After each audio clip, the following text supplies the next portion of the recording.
Hey everyone, it's Kim, and welcome back to Bookmarks and Breadsticks.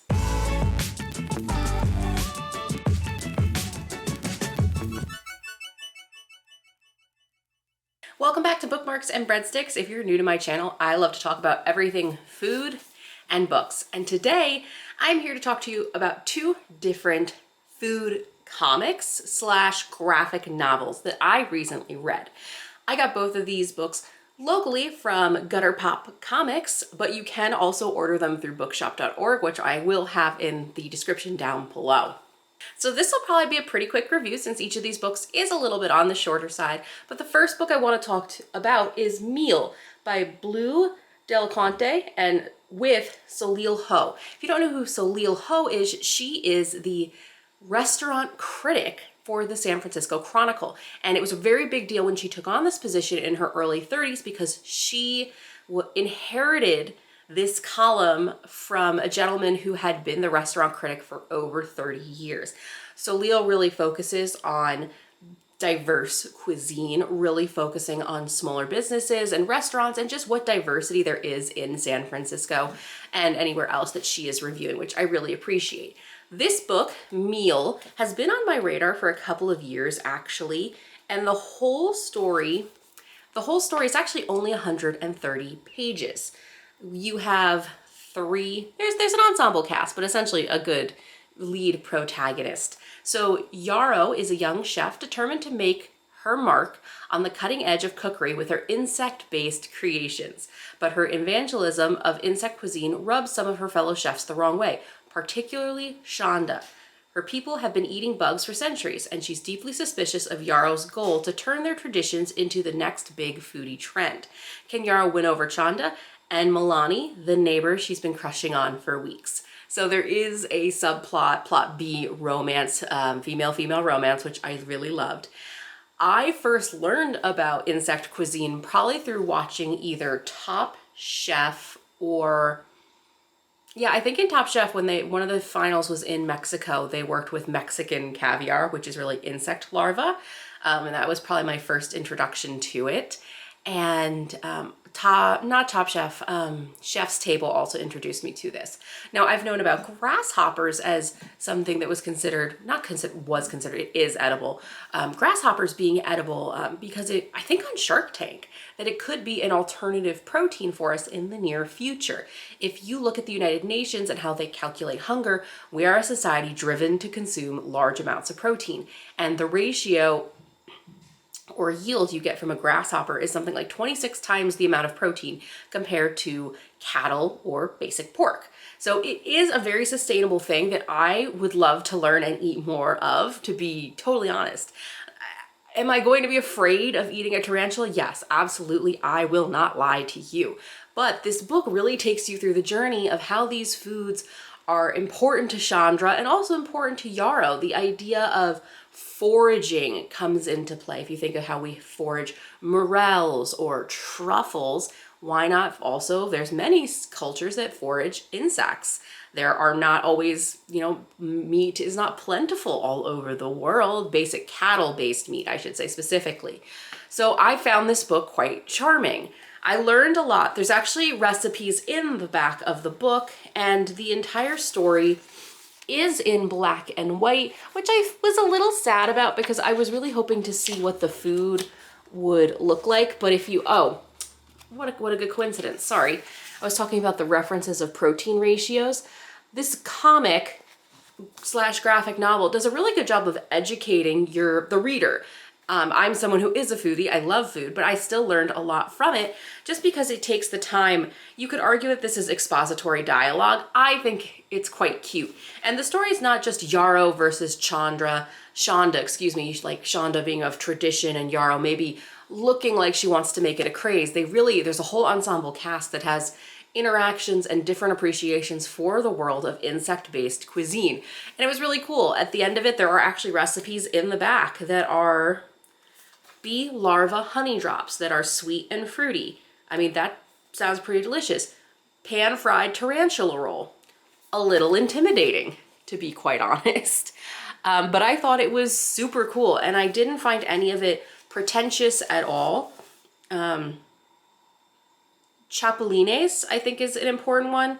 This is the, oh my gosh, mealworms, I believe is what they, yeah, mealworms, sorry. Or you can get, oh no, was it tacos de chapulines, I think are grasshoppers. Yeah, there's escamoles is another one you learn about. It's really cool. We actually meet a character in the book who her father has like a meat counter and she wants to inherit her father's business, and she's helping to grow their insect business and clientele by teaching and educating people how to properly work with these ingredients. All in all, I thought this book was super cute, really fast read, but really glad I have it and something I want to keep on my shelves. The second book I read is Emma Dreams of Stars Inside the Gourmet Guide. This is written and illustrated by 3 different people, but it is essentially about Emmanuel Maisonvieu's life as a restaurant critic for the Michelin Guide. Based on the true story of a former Michelin Guide inspector, get a rare glimpse in the inner workings of the Michelin Guide and the grueling yet rewarding life of an undercover professional foodie. Originally published in France, this inspiring story brings us behind the scenes as we follow Emma, the first woman to be hired as a Michelin Guide inspector, on her adventures across France and abroad. This full-color manga will not only make your mouth water, but it also encourages you not to give up on your dreams. Now, I'm not sure I would call this a manga because you still read it traditionally, right to left. I don't really know what the standard of identification, like what the rules are of manga versus graphic novel, especially because it was published in France. When I think of manga, I think of specifically coming out of East Asia, but you guys can let me know down below if I'm totally out of line by saying that. I'm always here to be educated. So in Meal, we're following a specific restaurant, a specific cuisine. In Emma Dreams of the Stars, we're following Emma and her journey. And this one, as it mentions on the back, this one is in color.